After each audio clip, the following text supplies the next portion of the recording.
देश भर में नवरात्र की धूम है। लोग नवरात्र पर मां के अलग अलग रूपों की पूजा अर्चना कर रहे हैं, तो वहीं कई जगहों पर गरबे का भी आयोजन किया जा रहा है। लेकिन यहां पर एक विवाद भी होता हुआ नजर आ रहा है। गैर हिंदुओं की एंट्री बैन कर दी गई है और आई कार्ड देखकर गरबे में एंट्री दी जा रही है। देखिए खबर।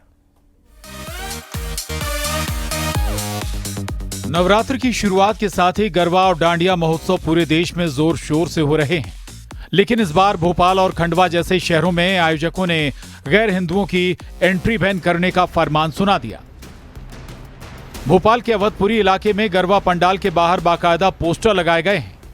इन पोस्टरों में लिखा है कि गैर हिंदुओं का आना सख्त मना है और पकड़े जाने पर घर वापसी कराई जाएगी।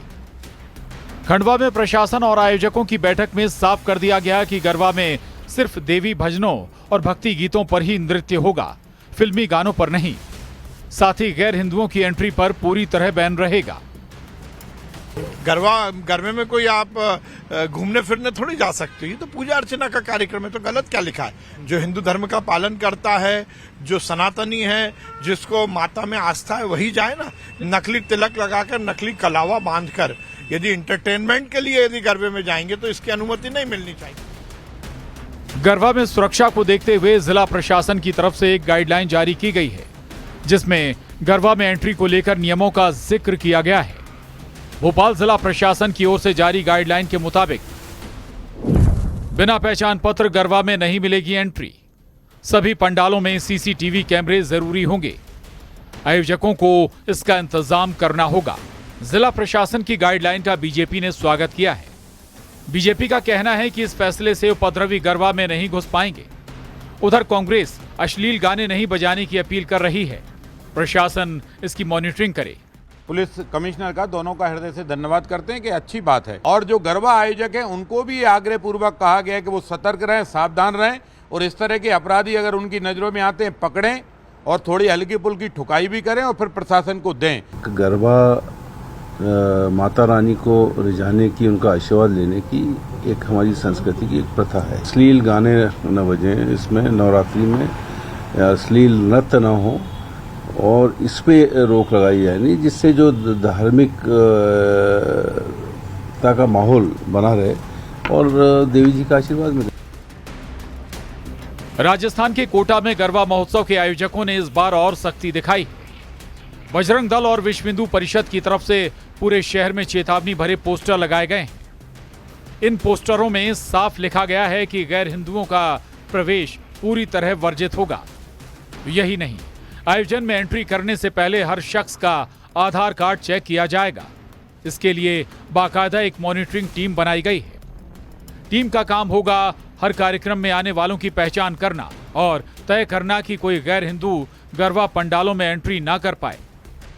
भीलवाड़ा में गरबा आयोजकों ने तो तैयारी एक कदम आगे बढ़ा दी है। यहां आयोजन स्थल को गंगाजल और गौमूत्र से पवित्र किया जा रहा है। गरबा में आने वालों का तिलक लगाकर अभिनंदन किया जाएगा और आधार कार्ड से पहचान की जाएगी। आयोजकों का कहना है कि धार्मिक कार्यक्रम में गैर हिंदू घुसकर लड़कियों को लव जिहाद में फंसाते हैं, इसलिए एंट्री बैन करना मजबूरी है। कि ये लोग जब आते हैं तो हमारी हिंदू बहनों को लव जिहाद में फंसाने का एक दुष्कर्म करते हैं, कुत्सित प्रयास करते हैं। तो साथ ही हमारी आयोजन समितियों से ये निवेदन है और उनसे बातचीत चल रही है कि जो भी इस प्रकार से लोग प्रवेश करेंगे इस गरबा महोत्सव में, उनके हम तिलक लगाकर उनका अभिनंदन करेंगे और आधार कार्ड हम चेक करेंगे। गरबा और डांडिया के आयोजनों को लेकर गैर हिंदुओं की एंट्री बैन पर अब सियासत तेज हो गई है। बीजेपी नेता इसे धार्मिक आस्था की रक्षा का कदम बता रहे हैं, तो वहीं विपक्ष इस पर ऐतराज जताकर इसे समाज में दरार डालने वाली राजनीति करार दे रहा है। महाराष्ट्र के मंत्री नितेश राणे ने कहा कि महाराष्ट्र में गरबा पंडालों में अगर लव जिहादियों ने एंट्री की कोशिश की तो मुंबई पुलिस एक्शन लेगी।